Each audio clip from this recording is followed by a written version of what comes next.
तुझ्या आरोग्यात आपल्या घरी बाळ जन्माला आल्यानंतर मला काय काय करायचं ते अंगणवाडीची विका आशाची विका हे सगळं सांगते.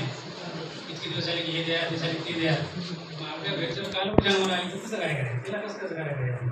थोडक्यात मला एक आठवलं आणि 2000 मला वाटतं 2000च्या अगोदर मी लिहिलेलं आहे, थोडाफार विचार केलेला आहे.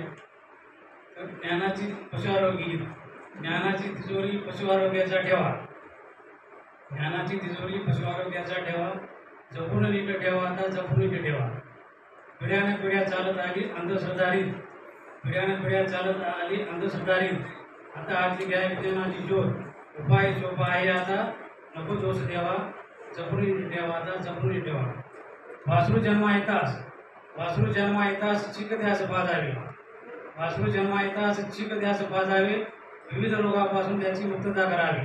उपाय सोपा आहे आता, नको दोष द्यावा, जपून नीट ठेवा, आता जपून नीट ठेवा. वासरू 2 महिन्याचे होताच, वासरू 2 महिन्याचे होतात, जंतनाशकीय वासरा द्यावी, वासरू 2 महिन्याचे होतात, जंतनाशकीय वासरा द्यावी.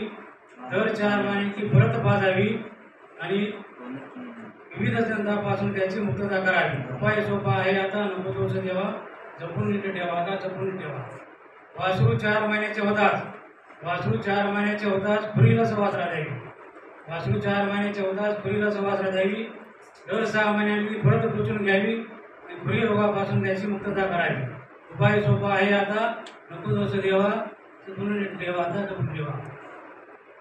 घटसर्प फऱ्याचे लसीकरण, घटसर्प फऱ्याचे लसीकरण आता सुद्धा लंपीचा आजार चालू झालेला आहे आणि ते सुद्धा आता वाढत आहे. त्यामुळे आता याच्यामध्ये जोडलेलं आहे घटसर्प फऱ्या. ज्यावेळेस मी लिहिले की त्यावेळेस फऱ्या म्हणजे लंपी नव्हता.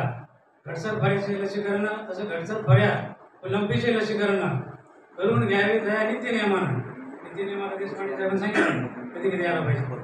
घटसर्प फऱ्या लंपीचे लसीकरण करून घ्यावे त्या नित्यनियमानं.